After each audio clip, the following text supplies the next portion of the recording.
Bienvenidos a esta edición de Espacios de Transparencia. Hoy estamos en nuestra séptima edición. Mi nombre es Juan Medina, soy coordinador de Transparencia Venezuela y hoy estaré a cargo de la moderación de esta actividad. Este espacio de hoy de Espacios de Transparencia lo hemos denominado Servicios Públicos Inteligentes y Calidad de Vida, un reto global en pandemia. Y tiene mucha pertinencia este tema en nuestra situación actual, lo que nos ha tocado vivir, pero queremos darle contexto a nuestra discusión de hoy. Transparencia Venezuela impulsa que los gobiernos locales, los gobiernos regionales y el gobierno nacional sean gobiernos abiertos. ¿Y qué es ser gobierno abierto? Ser gobierno abierto es un gobierno que rinde cuentas, que es transparente, que establece mecanismos reales de lucha contra la corrupción, que cree en la participación y en la colaboración de la ciudadanía como elemento principal de una buena gestión y que apuesta también a la innovación tecnológica, porque los gobiernos abiertos mejoran la calidad de vida. Y esto es muy pertinente porque nos referimos hoy a la calidad de vida asociada a los servicios públicos. Y vamos a ver en el transcurso de la actividad con nuestros panelistas invitados, que además es un honor tenerlos aquí, cómo la situación de los servicios públicos en el país ha desmejorado nuestra calidad de vida. Pero no podemos perder de vista que tenemos que luchar para que el gobierno, con mejores prácticas, siendo más abierto, más transparente, rindiendo cuentas y apostando por la mejora de la calidad de vida, asuma la mejor prestación de servicios públicos. Hoy nos acompañan tres especialistas, Julio Cubas, César Batis y Benito Peña. Vamos a conversar sobre la realidad de los servicios públicos en nuestro país. Sin quitarle más tiempo, Julio, bienvenido. Gracias por acompañarnos. El espacio es tuyo. Buenos días, Juan, y gracias por la presentación. Bueno, buenos días a todos quienes nos acompañan en la mañana. Bueno, ya, digamos, has hecho un muy buen resumen de lo que hacemos, por lo cual voy a pasar directamente a los datos y, con el permiso de ustedes, voy a compartir pantalla de unas láminas en donde resumimos parte de esta información que les voy a presentar. Sí, bueno, ya tú, como bien mencionaste, somos el Observatorio Venezolano de Servicios Públicos. Trimestralmente hacemos levantamiento de datos para 5 servicios como agua, electricidad, telecomunicaciones, aseo urbano y gas doméstico. En este momento, en Ganas del Tiempo, voy a hacer un resumen de los 3 que creemos que generan más impacto en la sociedad civil, que es electricidad, agua y gas. Sobre todo impacto en la cotidianidad. Los demás también tienen un gran impacto en el funcionamiento de la sociedad, pero bueno, voy a hacer, digamos, a tratar de dar un pequeño resumen al respecto. Estas son las 10 ciudades que hemos abordado para este diagnóstico. Son ciudades que son polos de desarrollo regionales, representativas de algunas de varias de las regiones geográficas del país, de forma de establecer ciertas comparaciones y observar patrones en el comportamiento de los servicios. Recordemos que nuestra metodología se basa en la percepción que tienen los usuarios de cada uno de estos servicios. Entonces, bueno, sin más, entrando ya propiamente el tema del agua. El agua tiene un denominador común que es el servicio peor valorado por los ciudadanos desde que iniciamos este estudio a mediados de junio de 2018. Estamos hablando que se ha mantenido por encima del 65% y no supera el 70%, pero por ahí más o menos oscila el porcentaje de personas que valora de manera negativa el servicio. Y la preocupación principal que tienen los usuarios es estar conectados pero no lograr recibir el agua, ya que vemos acá en la parte superior izquierda de la lámina el acceso formal o la conexión por tubería que tienen los usuarios siempre ha estado por encima del 92-94%. Entonces, básicamente es un problema de que si bien existe la infraestructura, los hogares están conectados, el recurso no logra llegar de manera eficiente y oportuna a los hogares. Por supuesto, hay un tema de frecuencia, donde acá en este gráfico de la parte inferior, esas barras de color azul más oscuro, es cerca de un 40% del total consolidado de las 10 ciudades que está recibiendo el servicio bajo un esquema de racionamiento de 1 a 4 días a la semana. y que solamente cerca de un 16% lo recibe de manera continua. Pero vemos en el otro extremo un 13% que dice que ni siquiera lo recibe o que es tan esporádica la frecuencia con que lo recibe que, bueno, para su entender ellos no están recibiendo agua. Esto, por supuesto, tiene unas diferencias regionales importantes y en cada una de las ciudades desde el punto de vista comparativo. Cuando vemos la proporción de usuarios que indican que no les llega el agua es mucho más elevada en ciudades como Punto Fijo, Ciudad Bolívar y Maracaibo, y Barinas en cuarto lugar. Pero sobre todo Punto Fijo ha destacado, siendo la ciudad que permanentemente en todos los registros aparece como con los peores indicadores de cara no al acceso, sino a la frecuencia con la que reciben el agua en sus hogares. Bueno, esto nos lleva a pensar, bueno, ¿qué están haciendo las personas para solventar y sortear esta situación? Bueno, varias prácticas y prácticas que han impactado los hábitos y las rutinas de los hogares venezolanos. Cuando le preguntamos a las personas qué hacen, bueno, de manera espontánea lo primero que dicen es tenemos agua almacenada, pero claro, esa agua cómo llega si no la estás recibiendo por la tubería. Bueno, a través de pagos de cisterna, la traen de otros sitios, la acarrean. Eso en total nos lleva a un resumen de casi un 94% de hogares que mantienen agua almacenada ante la deficiencia del servicio. De hecho, más de un 38%, como ven acá en la gráfica superior de la lámina, tiene reservas hasta para más de 5 días y que se ha vuelto una práctica, digamos, transversal en todos los hogares, porque incluso ciudades como San Cristóbal, que es donde se ha observado siempre la mejor valoración del servicio de agua, el 70% de ellos también tiene reservas para más de 3 días. Ahora, hablando de este grupo que debe acarrear o traer el agua desde otros sitios, que puede ser el más vulnerable, ¿de dónde lo están obteniendo? Bueno, prevalece, si sumamos estas dos primeras opciones, casi un 53% de quienes lo traen de casa de algún vecino, de un familiar o de un amigo, un 15% lo obtiene a través de fuentes de agua superficial, otro 11% a través de tuberías rotas o fuentes públicas. Y bueno, por otra parte está el tema de distancia. Pues tal vez estas fuentes no deberían estar a más de 100 metros de la casa. Sería, debemos revisar algunos indicadores, sería tal vez lo ideal. Bueno, acá vemos que de 50 o menos de 50 a 100 metros lo recorren casi 27 personas, otro casi 29% recorre entre 100 y 1000 metros, y tenemos ese 34% que recorre más de 1 kilómetro para lograr acarrear agua hasta sus hogares. Por supuesto, también hay diferencias en cuanto al almacenamiento y las distancias recorridas por cada una de las ciudades que hemos evaluado, siendo los casos de Porlamar, Maracaibo y Punto Fijo, en donde se presentan, podemos ver en la parte superior izquierda, el color azul más oscuro, es el porcentaje de personas que tienen, o de hogares que mantienen reservas de agua para más de 5 días en mayor proporción. Igualmente el tema de las distancias en Punto Fijo, y siendo coherentemente la ciudad con mayores deficiencias del servicio, también es la ciudad en donde en mayor medida se recorren distancias más largas para lograr obtener el recurso. Y bueno, ahora el agua como para el uso humano, más allá de una fuente de higiene o de limpieza.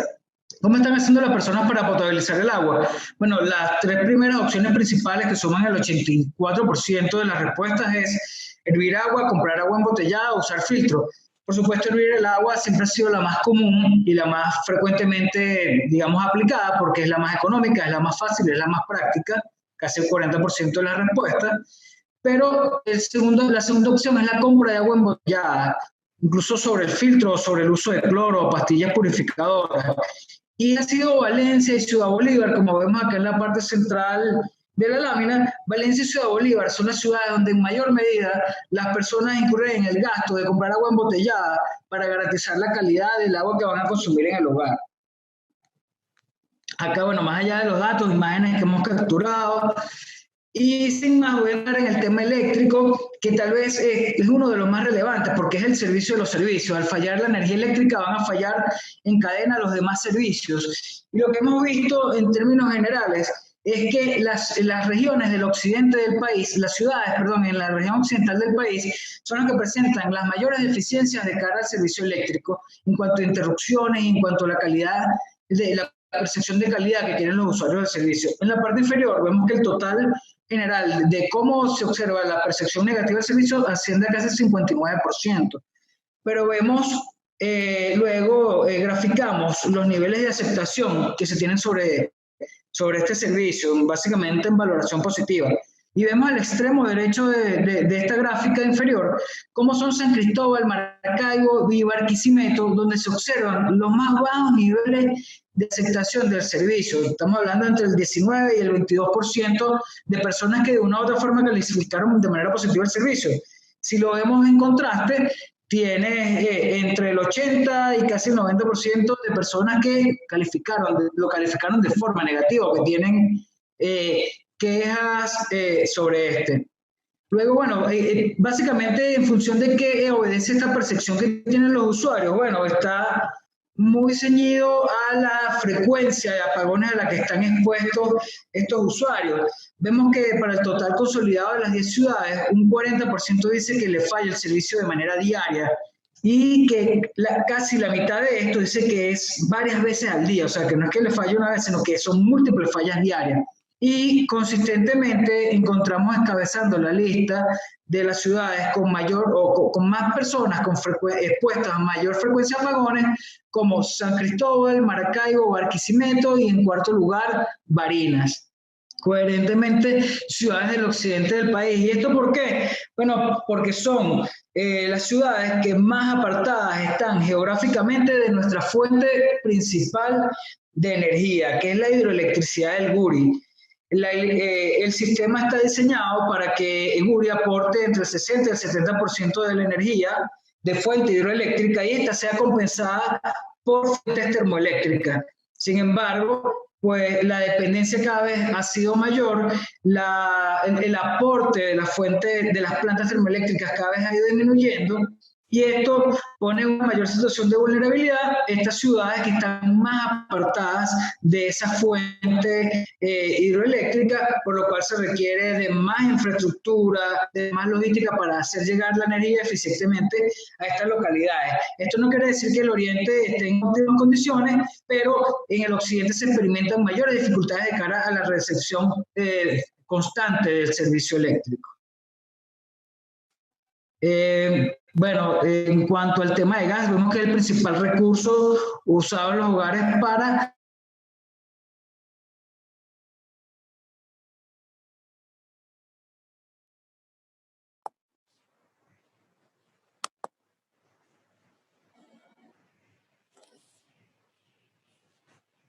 Pareciera que hemos perdido la señal. video. Voy a detener el video porque creo que tengo una pequeña falla con el internet. No sé si aún ven la presentación. Ya estoy terminando. Bueno, y el tema del gas, ya para culminar. Ya quedó la presentación, digamos, pegada en la misma lámina. Pero bueno, para resumir, en cuanto al tema del gas, es muy medular también porque el 94% de los hogares venezolanos dependen del gas como forma de cocinar sus alimentos. Y de este porcentaje de usuarios exclusivos de gas, solamente alrededor del 20% tiene acceso al gas directo. El resto depende de la recarga de cilindros o de bombonas y es aquí donde están la mayoría de las dificultades. Y aunque vimos que se experimentó una mejora en la distribución de estos cilindros, en la recarga de estos cilindros en términos generales, pasando de un 58% de hogares que no lo recibían de manera oportuna en junio del año pasado y llegó a 18% en la última medición de abril de este año, vemos que hay ciudades que siguen manteniendo dificultades para la recepción o la recarga del cilindro de manera oportuna, como casos de Ciudad Bolívar, San Cristóbal, Maracaibo y Punto Fijo. San Cristóbal y Maracaibo, además, con el particular de que son las ciudades en donde en mayor proporción están pagando esta recarga con moneda extranjera. Bueno, la presentación veo que se quedó... bueno, aquí pasó la lámina. Pero bueno, ya para cerrar, lo que le quería mostrar es cómo estos tres servicios tienen un impacto en la cotidianidad de los hogares venezolanos. El caso del agua potable, donde un 43% de los consultados debió modificar el tipo de alimentos que iban a consumir por no contar con agua en ese momento. El caso del gas, donde un 53% de los consultados debió modificar la forma en que iban a cocinar ese alimento o tomar otras medidas distintas a las habituales por no contar con gas en el momento en que iban a cocinar.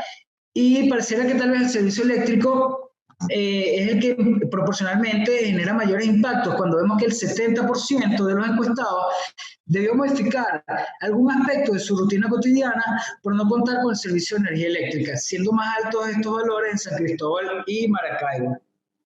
Bueno, ya espero que este resumen le sirva a los fines de la actividad. Igualmente quedo a la orden y a la disposición para responder cualquier pregunta, y para ampliar más información al respecto pueden a través de nuestras redes sociales consultar y obtener boletines descargables. Así que bueno, muchísimas gracias.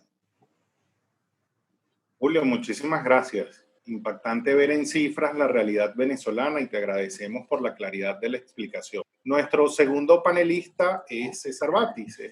Nos complace que estés con nosotros, César. El turno es tuyo. Bueno, muchas gracias, Juan. Muchas gracias a Briseida, a Benixa, a Jesús y a todo el equipo de Transparencia Venezuela. Y bueno, y después de haber escuchado a Julio con toda esta radiografía, más bien diría que una tomografía de los servicios públicos en Venezuela. Quisiera iniciar planteando que la crisis o la pandemia ha agravado la crisis de los servicios públicos, la evidencia del agravamiento, del empeoramiento de esta crisis en el país. Y lo digo porque hemos tenido durante este periodo de tiempo, hemos visto, por ejemplo, siguiendo la misma ruta de Julio, como el servicio de agua ya está para el cobro de cisterna dolarizado. Ya nosotros teníamos información a través de nuestros reporteros del Pitazo, que tenemos reporteros en todos los estados del país, donde había algunos casos como el estado Zulia, e incluso algunos sectores en Caracas donde los camiones cisternas se estaban cobrando en dólares. Ahora ya es un uso frecuente que, por supuesto, en una economía donde el bolívar no vale nada, es un uso frecuente que en medio de esta pandemia ha sido, o se ha hecho más frecuente aún, el tema de la dolarización del servicio público, del servicio del agua, de la entrega de los cisternas. Y por supuesto, esto también en medio de esta situación, también otro servicio que se ha visto, que se ha notado aún más la crisis, es el servicio eléctrico. ¿Por qué? Porque la gente ha tenido que pasar más tiempo en sus hogares y los apagones, siendo más frecuentes, se evidencia aún más. Pero también la situación de la pandemia o la pandemia ha reflejado o demostrado las falencias que tiene un servicio como el de las telecomunicaciones, afectado por los robos de sus instalaciones, afectado por el servicio eléctrico, pero también afectado por la desinversión. Y en medio de la pandemia lo que hemos tenido es un incremento de la demanda del servicio de telecomunicaciones. Y por si fuera poco, entonces en este momento, con más tiempo en el hogar, se consume más gas, aunque la economía hace muy difícil llegar a los alimentos, y en medio de esta pandemia y en medio de la crisis energética del país, ocurre un accidente en José que amenaza con la distribución del gas doméstico. Y por supuesto, no podía dejar por fuera de este análisis introductorio el tema de la gasolina. La crisis que estamos enfrentando con la gasolina era una crisis que iba a llegar con o sin pandemia. Lo que hizo la pandemia fue regular los tiempos de empeoramiento de la crisis y favorecer al gobierno con la excusa de llevarnos a todos a una cuarentena para poder estirar la poca reserva que quedaba de gasolina. Hoy día la información que se tiene es que ya aparentemente está garantizado el servicio, el suministro de gasolina hasta finales del año gracias a la gasolina iraní, gracias a gasolina que tiene tanqueada Wilmer Ruperti en Aruba, gasolina comprada afuera, gracias también a que están comenzando a producir con una situación muy frágil en El Palito y en Cardón. No obstante, hay que recordar que somos un país petrolero y que estamos en esta situación porque precisamente en el sector, quienes administraron y gerenciaron PDVSA arruinaron toda la industria, pero en especial las refinerías del país. Pero quiero en este momento y en los minutos que me quedan enfocarme en el tema eléctrico, porque como bien dice Julio, el servicio eléctrico es el gran servicio. Fíjense ustedes que sin servicio eléctrico no podemos perforar pozos en el occidente y el oriente y en los llanos del país. Sin el servicio eléctrico no podemos tener la refinería funcionando adecuadamente. Sin el servicio eléctrico, las estaciones de servicio no funcionarían. Sin el servicio eléctrico, las telecomunicaciones fallarían. Sin el servicio eléctrico, el servicio del bombeo de agua fallaría, como está ocurriendo en estos momentos en Caracas después de un accidente en una de las instalaciones, un accidente eléctrico no atribuido a la distribución de energía eléctrica, pero es un accidente interno. Entonces, sin el servicio eléctrico, los demás servicios no funcionarían. ¿Y en qué situación estamos en estos momentos? En estos momentos de la pandemia. Estamos en el mínimo de generación eléctrica posible. El consumo de megavatios, de acuerdo a la información suministrada por funcionarios del sector eléctrico y presentada por los ingenieros José Aguilar y Miguel Lara, el consumo en megavatios está alrededor de los 12.000 megavatios, pero se está entregando a los ciudadanos 11.000 megavatios, casi todo de ello proveniente del Guri. ¿Y eso qué significa?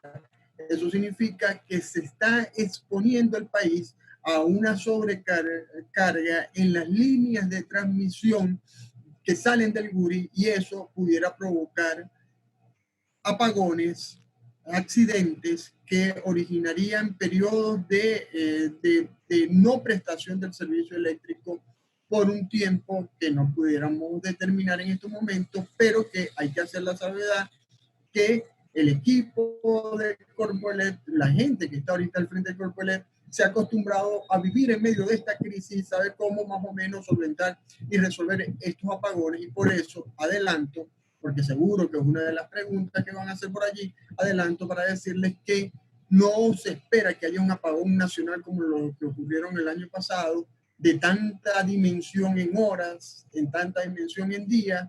Pues pudiera haber por esa sobrecarga en la línea de transmisión que salen del Guri, apagones que se generarían por sectores, sobre todo afectando el centro occidente del país, más no estos apagones, como repito, ocurrieron en febrero y marzo del año pasado, perdón, en marzo del año pasado.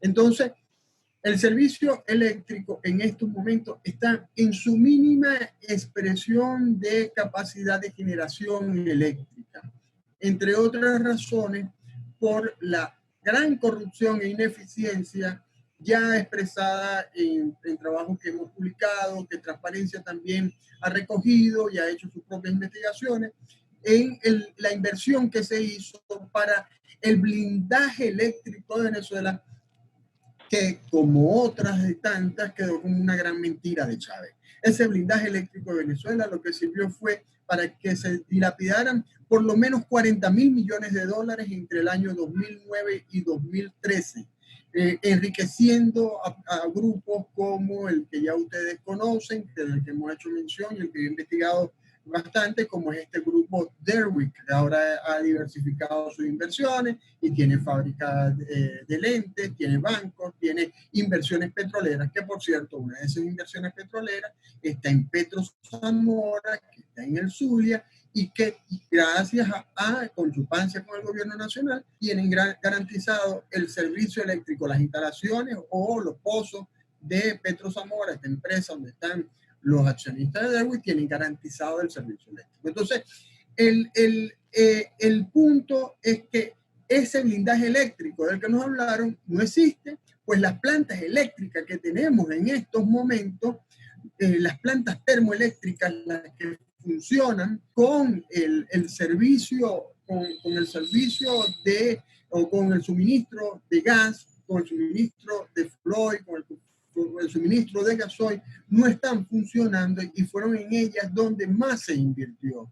Entonces, ¿qué tenemos? Tenemos este escenario que si llegase a haber una recuperación económica del país, no tendríamos sistema eléctrico para soportar esta recuperación económica del país.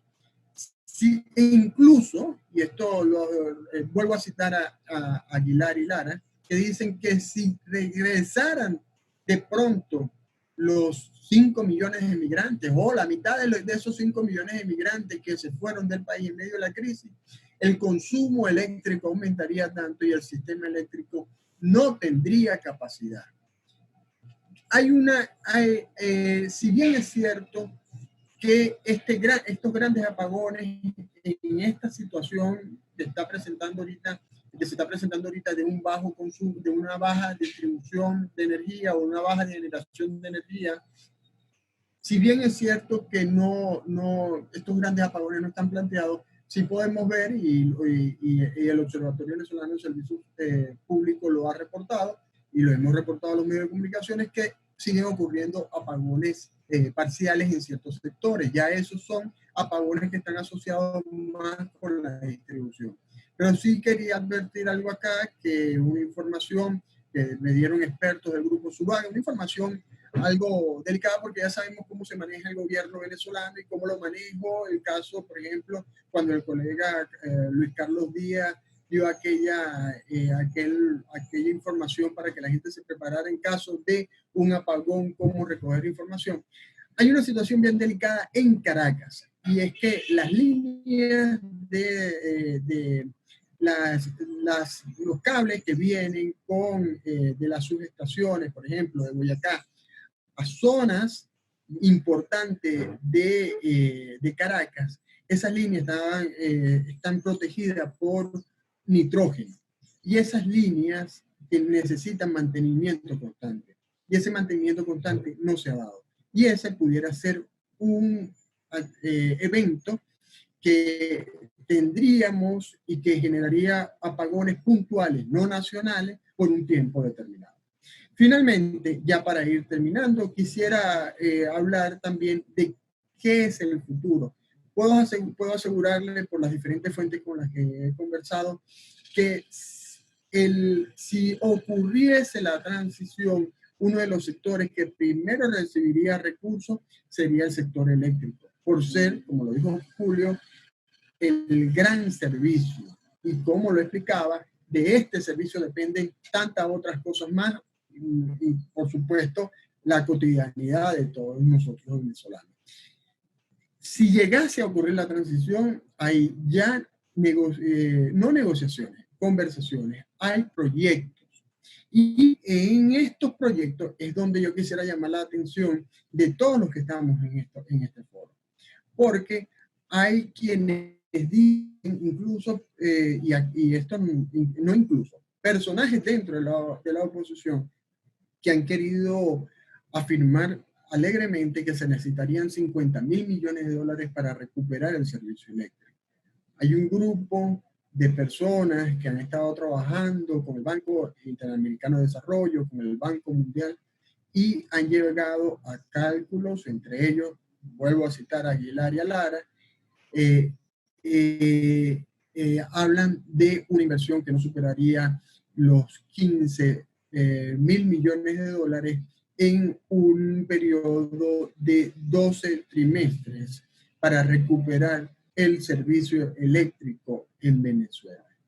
No obstante, insisto, si Maduro no sale del gobierno, estas inversiones no llegarán, y Maduro tampoco tiene el dinero para recuperar el servicio eléctrico como debe ser.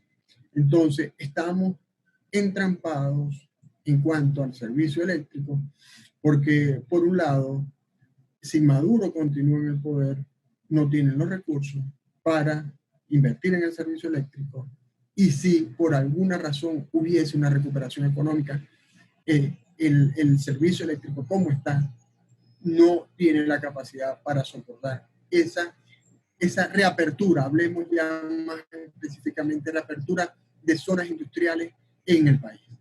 Total que lo que sí está planteado acá es, uno, que haya una transición política para que puedan venir esas inversiones y que se hagan las inversiones como deben ser y con los criterios de honestidad y de combate a la corrupción que han faltado durante estos años del chavismo maduro. Todo por acá. Muchas gracias por escucharme. César, gracias a ti por compartir con nosotros estos planteamientos. A todos nuestros participantes, recuerden que al final tendremos una sección de preguntas y respuestas. Nuestro tercer panelista de hoy, yo les voy a transmitir una presentación que nos ha dejado el profesor Benito. Voy a compartir pantalla con ustedes. Compartir la pantalla. Hablar sobre un reto global, servicios públicos inteligentes y calidad de vida, supone partir de situaciones como la siguiente. Los retos actuales los venimos arrastrando desde hace décadas. Los retos actuales los hemos esquivado y no los hemos atendido durante décadas. De tal manera que no podemos simplificar el problema diciendo que la calidad de los servicios se han deteriorado producto de la crisis actual, o incluso no podemos esperar que, superada esta crisis y superada la crisis de la pandemia, vamos a tener cambios mágicos en la calidad de los servicios. Eso no es posible porque los cambios de los servicios públicos requieren de liderazgo que sepan interpretar cuáles son los problemas que tenemos, que sepan diseñar soluciones y movilizar acciones que se sostienen en el tiempo para cambiar lo que en este momento se puede cambiar y crear condiciones para generar cambios a futuro.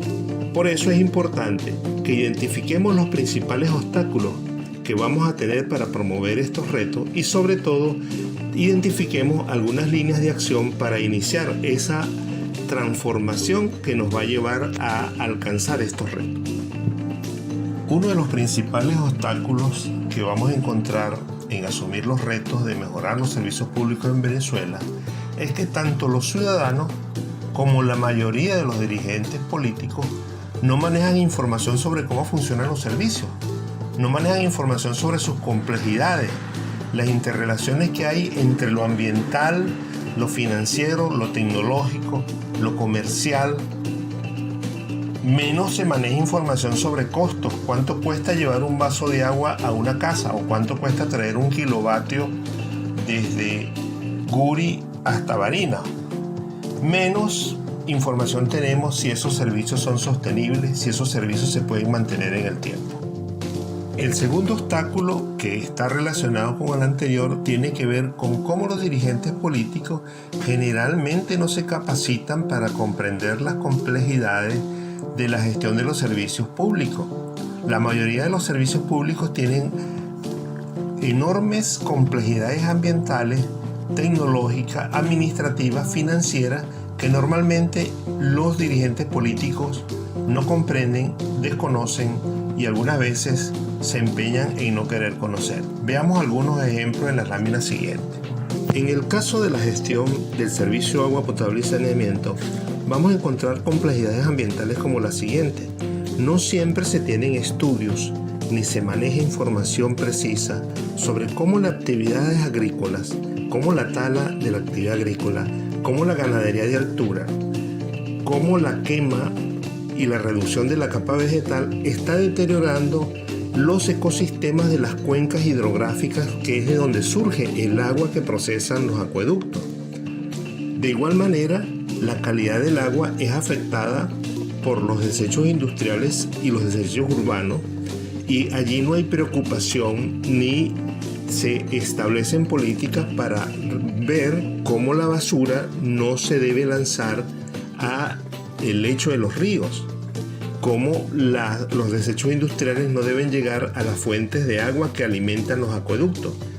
Igual situación ocurre con las aguas servidas.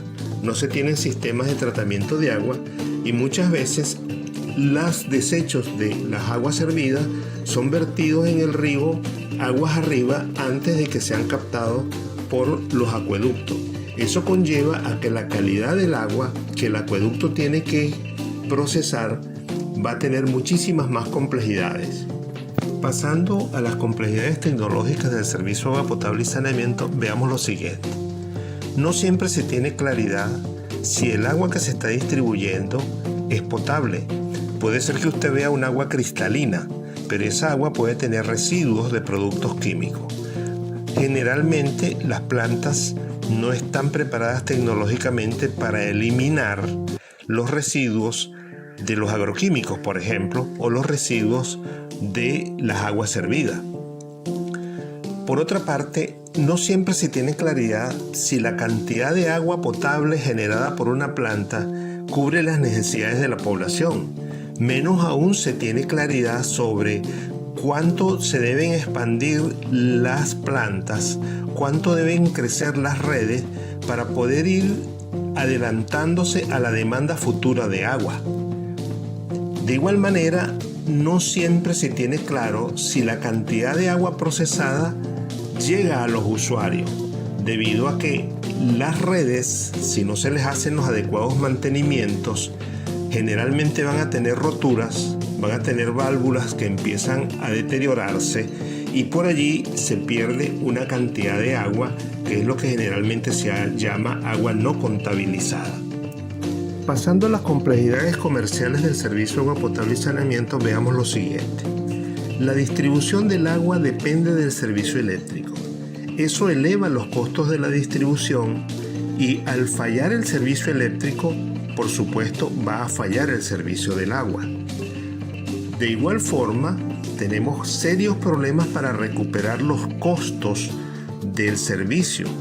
El nivel de pago de los ciudadanos es muy bajo. Los ciudadanos no pagan el servicio.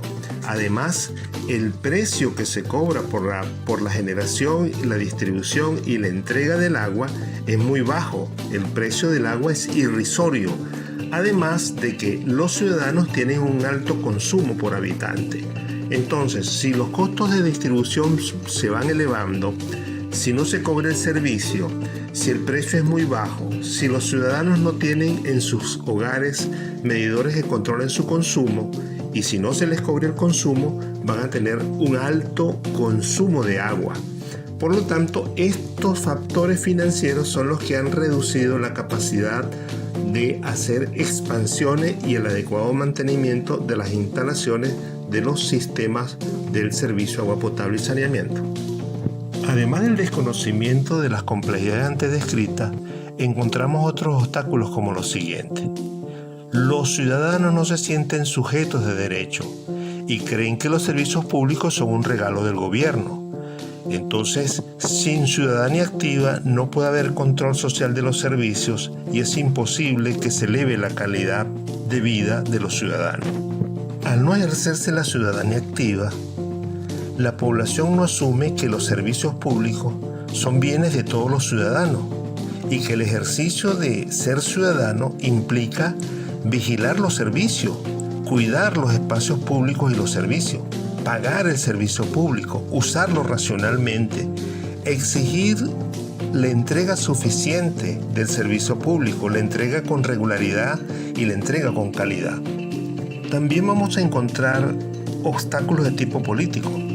Generalmente la dirigencia política no está dispuesta a que los ciudadanos accedan a la información sobre el funcionamiento de los servicios públicos, sobre todo accedan a la disponibilidad presupuestaria para atender los servicios públicos. Pero como contraparte, las organizaciones ciudadanas no siempre están capacitadas para asumir la Contraloría Social de los servicios públicos y manejar la complejidad del control de esos servicios. Por otra parte, encontramos tres tendencias que generan obstáculos. En principio, se ha creído y se sigue creyendo que los servicios en red, que son de naturaleza local, pueden ser controlados de manera centralizada. Eso persiste en la política nacional. De igual forma, los servicios se le tienden a transferir a los gobiernos locales cuando el gobierno nacional no cuenta con recursos para seguir administrando desde Caracas esos servicios. Y finalmente, generalmente los servicios se han subsidiado y se han ampliado con los recursos provenientes del petróleo, salida que ya no es posible. Ante esa problemática, ¿qué pistas o caminos podemos seguir para afrontar el reto? En principio, se deben diseñar y gestionar los servicios públicos en función de estrategias de desarrollo. Óigase bien, estrategias nacionales, por ejemplo en el caso sobre todo de la electricidad, que tiene un sistema nacional eléctrico, pero a su vez estrategias locales. De la combinación de ambas es que puede surgir no solo servicios inteligentes, sino servicios con posicionamiento ciudadano y servicios que generen mayor calidad de vida. Cuando hablamos de diseñar servicios públicos en función de estrategias de desarrollo local, nos estamos refiriendo no solo a lo urbano. Generalmente el servicio público se asocia al urbanismo.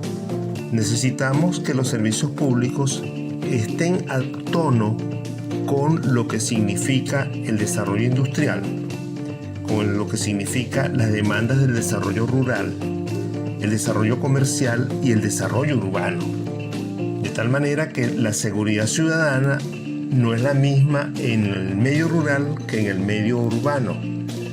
El agua que se necesita para la industria no es el mismo tipo ni cobertura de agua que la que se necesita para el desarrollo comercial.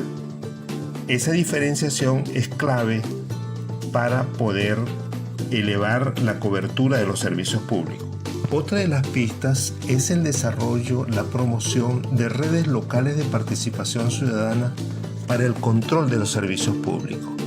Allí hace falta organizaciones ciudadanas de Contraloría Social que de la mano de líderes políticos, de universidades y de colegios profesionales puedan ejercer el control y la conducción de los servicios públicos y por supuesto su evaluación. La ciudadanía activa en Contraloría Social puede recibir apoyo de las universidades que generan información sobre la cobertura de los servicios y los colegios profesionales hacen estudios específicos de la calidad de los servicios y los políticos se empapan de todo este asunto con los ciudadanos y elaboran mejores ordenanzas. De eso se trata, cómo sumar actores diversos en una red de participación que mejore los servicios públicos.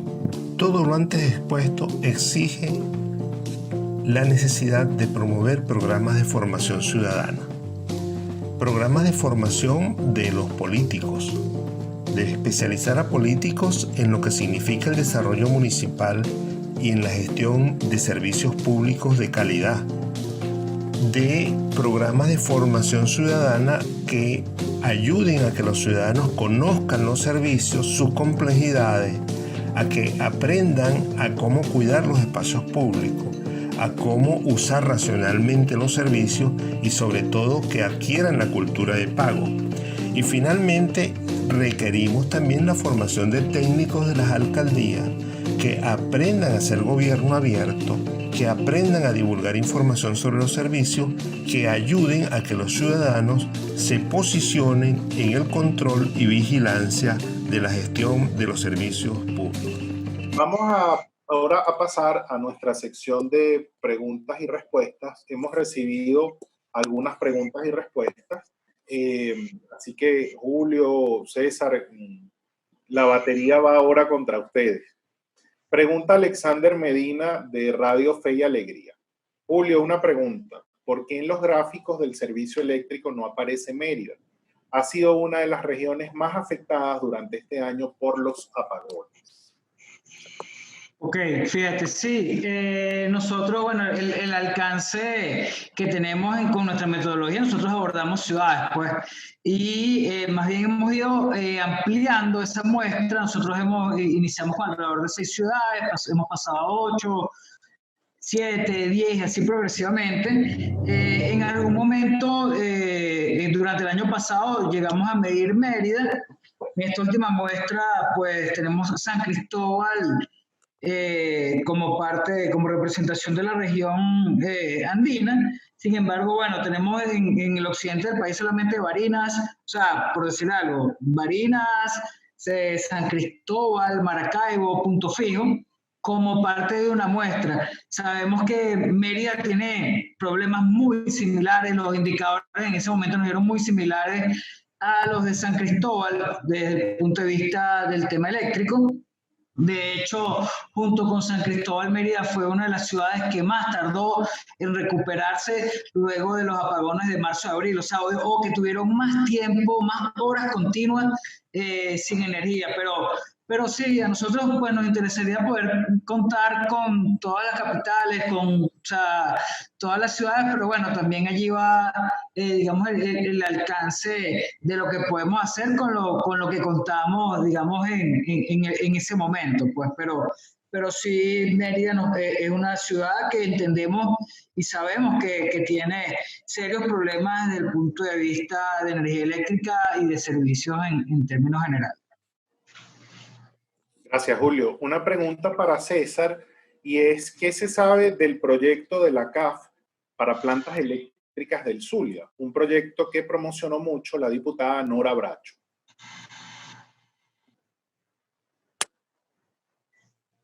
Mira, sabes que sobre ese proyecto se generó mucho... déjame poner la cámara. Nosotros fuimos los primeros en publicar información criticando ese proyecto, e incluso debo decirlo abiertamente, y bueno, y Jesús Urbina que está allí, lo hablamos en su momento y publicamos una nota. Creo que hubo un exceso de editorial nuestra al hablar de corrupción en un proyecto.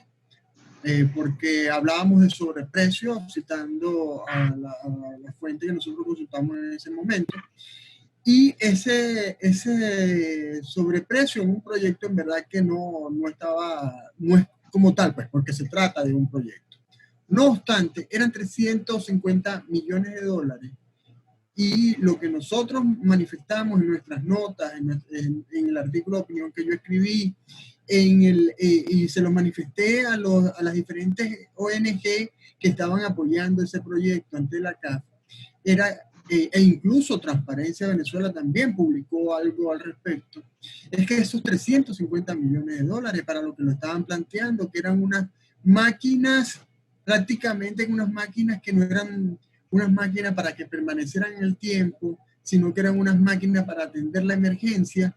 Eran 350 millones de dólares que se estaban utilizando, que se estaban mal utilizando, que bien se podían emplear, en el caso del Estado Zulia específicamente, para atender con emergencia el caso de Termozulia, que ha tomado el gobierno nacional para repararlo, que supuestamente lo repararon, pero que vuelve a dañarse, que lo anuncian otra vez como reparado y otra vez vuelve a dañarse. Es decir, yo decía a las organizaciones no gubernamentales, esos 350 millones de dólares, empleenlos mejor, no se dejen meter esa cábala de que con esos 350 van a comprar máquinas de generación que van a necesitar overhauling frecuente, van a necesitar reparaciones frecuentes y que no van a garantizar un servicio eléctrico con tiempo, cuando teniendo esos partes menos, incluso los cálculos daban mucho menos de esos 350 millones de dólares,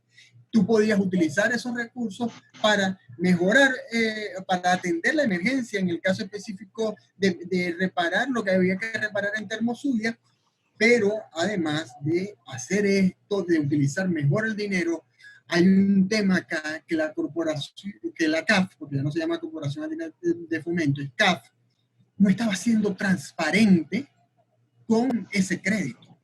Estaba ocultando información, y es el día de hoy que todavía no sabemos cuál era la verdadera intención de ese crédito.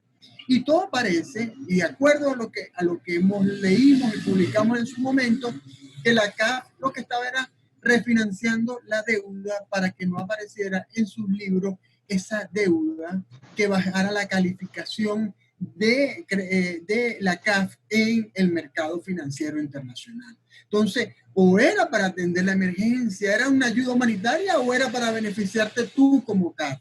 Hoy día todavía la CAF no ha respondido. Nosotros buscábamos información y no ha respondido. Sabemos que las ONG involucradas que apoyaron este proyecto y que tanto se disgustaron con nosotros del pitazo, que llegaron incluso algunos de sus miembros a tener manifestaciones altisonantes hacia los miembros del pitazo, le preguntaron, algunas de las personas con las que yo hablé en buen término me dijo, le preguntamos, le dijimos, ¿por qué no lo hablan? Y la CAF decidió no informar. Yo creo que la CAF en este caso estaba jugando con gato encerrado, gato tapado en este tema, no estaba siendo transparente con este tema y total que ese proyecto lamentablemente que se pudo haber empleado para atender la emergencia eléctrica o para atender la situación eléctrica en el país, no se pudo concretar. Entre otras cosas, y para también pues, tener todo el panorama completo, hay que recordar que hacía falta un acuerdo entre el sector de Guaidó y el sector de Maduro. Y también hay que decir que en el lado de Guaidó, del lado de la oposición, hubo criterios como el no vamos a apoyar ese proyecto porque favorece a Maduro. Una cuestión que, así como critico lo de la CAF, así como critico que esos 350 millones se pudieron invertir en algo mejor, del lado de la oposición no salió nadie a decir, porque el liderazgo lo tomó en este caso de la CAF un nuevo tiempo, pero de los otros partidos, Voluntad Popular, Primero Justicia, y un nuevo tiempo, perdón, y IAD, no presentaron un proyecto alternativo. Ellos sabían que se estaba discutiendo este proyecto, que lo estaba liderando un nuevo tiempo, pero no presentaron ningún proyecto alternativo, no dijeron, mira, esos 350 millones, invirtámoslo en esto, no hagamos esto, no, sino que dejaron todo eso en manos del grupo liderado por un nuevo tiempo y bueno, no llegaron a ningún acuerdo y lamentablemente no se hizo ni lo uno ni lo otro y los zulianos, los tachirenses, los merideños, los trujillanos y barinenses, que creo que iba a favorecer aparte de Barinas este proyecto, siguen con los mismos problemas eléctricos porque repito, no hubo transparencia en el diseño del proyecto, no hubo transparencia en el crédito y esto es extendido, y me disculpan el apasionamiento porque la verdad es que con el tema electoral en puerta, es que la falta de reacción del sector opositor dirigido por Guaidó es inaudita. Y aquí meto el tema electoral que va a ser mi artículo de mañana.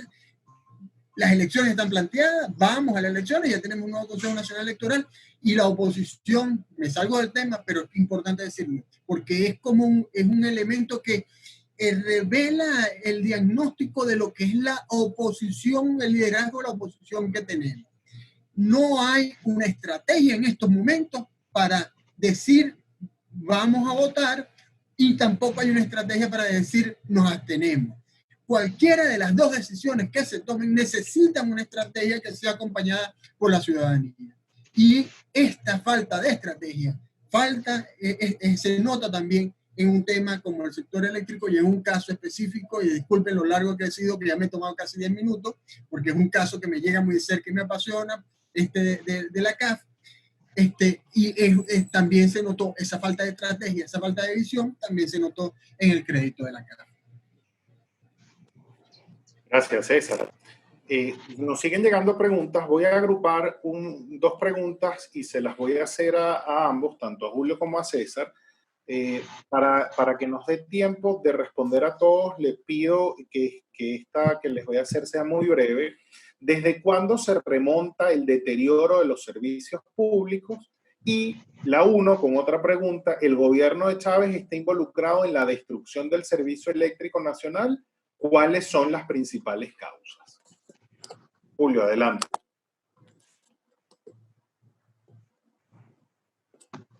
Ok, inicio. Bueno, ya desde principios de la primera década de 2000, o sea, hay una historia de baja o de disminución en la asignación de recursos en temas vinculados al menos hablando del tema eléctrico, igual puede un comportamiento similar en temas de acueducto, pero sobre todo en el tema eléctrico, que terminó cerca del 2010 en alguna fase a un decreto de emergencia eléctrica en ese mismo año, que de unos meses luego salieron los voceros, digamos, de parte de Corpelec, hablando que había sido ya superada, pero sin embargo sus causas fundamentales no fueron solventadas en ese momento.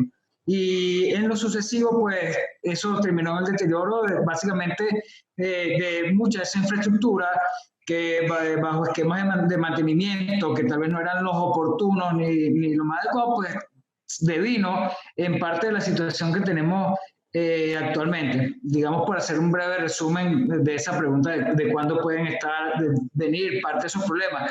Aunque, digamos, de sentirlo en la capital es de mucha más reciente data, en regiones, digamos, en el occidente del país, en los llanos, pues tal vez tiene más historia de dificultades de cara al tema de servicios, en particular sobre el tema eléctrico. Gracias, Julio. Te escuchamos, César. A ver, me refiero más a la segunda pregunta para ser más breve, ¿no? Es que si el gobierno de Chávez es responsable, es absolutamente responsable. Es absolutamente responsable, y esto no lo digo desde una posición de simpatía o no simpatía con Chávez y con el chavismo y el madurismo. Lo digo desde el punto de vista de los datos. Cuando Chávez llega al poder, recibe el poder con 18.000 megavatios instalados, más o menos instalados en el país, y el consumo estaba en 17.000 megavatios. En el año 2001, la Cámara Venezolana de la Industria Eléctrica, la Oficina de Planificación del Sistema Eléctrico y otros técnicos le dicen a Chávez: es necesario comenzar a ampliar el sistema eléctrico, aumentar la generación eléctrica, la transmisión y mejorar la distribución. ¿Qué ocurre? Chávez desatiende este llamado.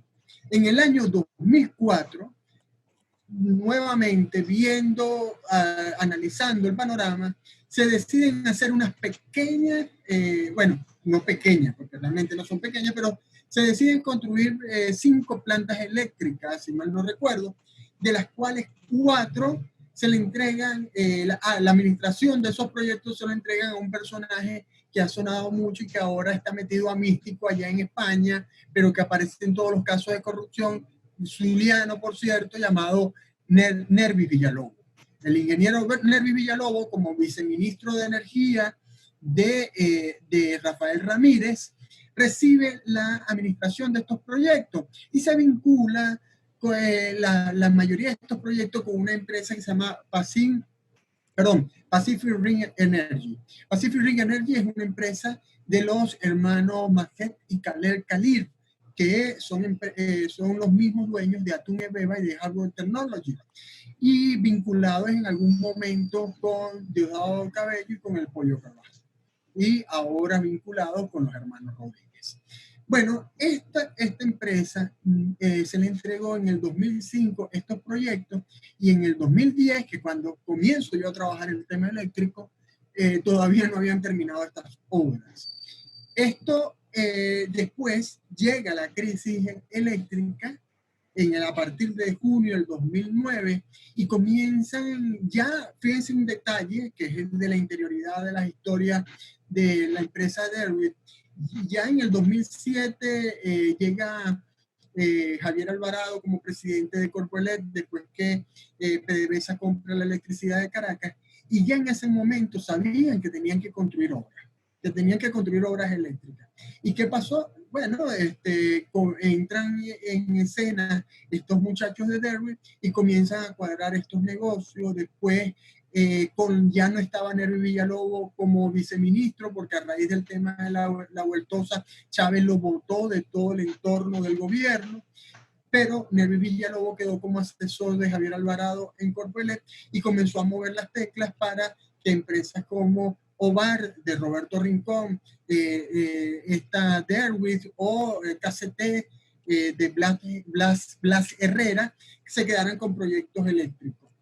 En definitiva, fueron, repito, la cifra que dije antes, entre el 2009 y 2013, 40.000 millones de dólares. El ingeniero Aguilar, que lleva más números de esto, dice que llegan hasta 100.000 millones de dólares.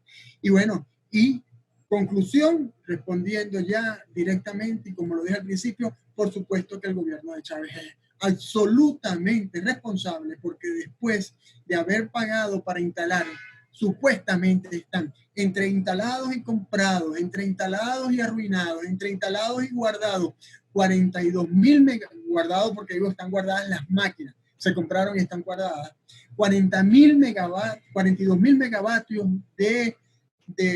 para la generación de 42.000 megavatios. El resultado es que hoy, repito, vuelvo a la cifra que dije cuando presenté, estamos generando 11.000 megavatios que vienen del Guri y la demanda es de 12.000 con todo y esta crisis y el paro del sector productivo como lo tenemos.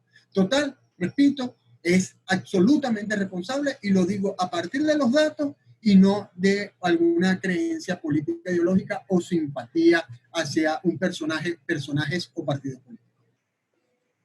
Gracias, César. Para cerrar, yo quisiera plantearles tanto a César como a Julio una interrogante. Ustedes claramente nos han mostrado datos, cada uno en sus áreas, de cómo está la situación. Y pareciera, y creo que pareciera es muy benevolente el término, estamos seguros que hoy en día conseguir información y conseguir datos es misión difícil, se hace cuesta arriba. En este contexto les pregunto, con un nuevo gobierno que apunte a la recuperación de servicios públicos, ¿cuáles son los principales retos que ese nuevo gobierno debe asumir en materia de transparencia, en materia de rendición de cuentas, para que los servicios públicos mejoren y la calidad de vida del venezolano se recupere? Empezamos con César. Como prefieran. Adelante, Julio, ya que estás tú, adelante. Bueno, mira, me parece importantísimo de cara al tema de recuperación de los servicios públicos, un factor que es el institucional. O sea, instituciones, bien sea el modelo que sea, que eso ya es parte de otra discusión, porque bueno, tenemos, o sea, hay datos de un porcentaje importante de la población que opina que el tema de la privatización puede ser positivo para las empresas, pero bueno, sea el modelo que sea, instituciones, bueno, primero como mencionas, transparentes, pero que funcionen y que, digamos, estén abocadas a la optimización del servicio que prestan en primer lugar, y eso va tanto desde los esquemas, digamos, gerenciales, como todos los procesos que tienen que ver con inversión y mantenimiento, propiamente hablando del tema de infraestructura, porque las empresas de servicios son entidades que demandan que no paran, que un personal que esté capacitado en cada una de esas operaciones. Y por supuesto, el tema de las tarifas, bien sea igualmente por la vía que sea, bien sea bajo sistema impositivo,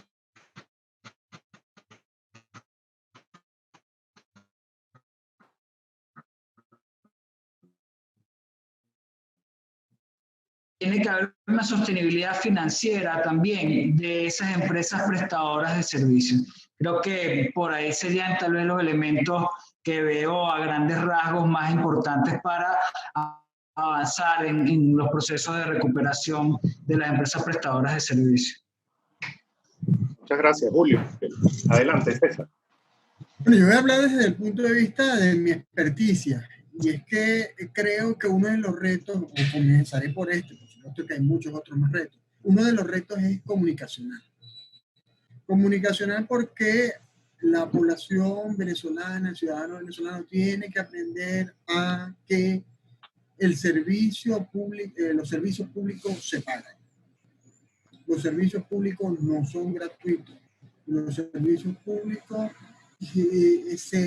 para generar esos servicios públicos, se necesita realizar una inversión en equipos, en recursos humanos, en combustible. Entonces, uno de los trabajos o uno de los retos es comunicacional. Por supuesto, creo que y la experiencia de la gasolina, y de allí se está agarrando también el gobierno para hacer lo que está haciendo ahorita con la dolarización de la gasolina. El servicio, la experiencia, las malas experiencias que hemos tenido, facilitan el que haya una mejor conciencia a la hora de pagar por el servicio público. Porque tienes que escoger entre pagar por un servicio y tenerlo, o no pagar y no tenerlo. Eso desde el punto de vista comunicacional. Por supuesto, hay otros elementos. Por ejemplo, sé que técnicamente en algunos momentos, cuando se vaya a recuperar el sistema eléctrico, por ejemplo, cuando se vaya a reparar alguna subestación, cuando se vaya a reparar alguna línea de transmisión, o cuando se vaya a colocar una tercera línea de transmisión desde el Guri hacia el resto del país, ocurrirán apagones. Y eso es otro tema comunicacional que el gobierno tendrá que manejar con cuidado con la ciudadanía. Y tienen que entenderse que esta suspensión de los servicios es una suspensión de los servicios controlada en función de mejorar el servicio. Desde el punto de vista de recursos humanos, mira, hay retos. No estoy diciendo que el personal que está ahorita en Corpoelec no sea un personal capacitado, pero no están todos los que se necesitan. En Corpoelec hay que comprar desde uniforme hasta vehículos. Es una empresa que está totalmente en ruina y hay que formar al personal. Hay que retomar, por ejemplo, lo que trabajé en la electricidad de Caracas. Recuerdo que se hacía mucho hincapié en la necesidad de trabajar de forma segura, y uno que estaba como ciudadano común, siendo empleado de la electricidad, pasaba por algún punto donde estaba trabajando un personal de la electricidad de Caracas y veía que no tenía los 3 guantes que tenía que tener para trabajar con las líneas de alta tensión, uno hacía una notificación, lo decía, y a esa persona se le llamaba la atención. Entonces, es un tema, como lo decía Julio también, es un tema institucional, es reinstitucionalizar, como todo en el país, los servicios públicos, y en este caso, que es el que mejor conozco, el servicio eléctrico. Otro reto, mira, ahí el tema, y sobre todo con el tema de la transparencia, hay que aplicar, yo no digo reformar, aplicar la ley de transparencia como está, y abrir los concursos internacionales para que las mejores empresas se encarguen de suministrar los equipos y suministrar los servicios que sean necesarios para la recuperación del sector eléctrico. Y por supuesto, las cabezas que estén en el sector eléctrico en este momento no tienen que ser cabezas políticas, tienen que ser cabezas técnicas que resuelvan los graves problemas que existen aplicando la técnica y no la política. Gracias, César.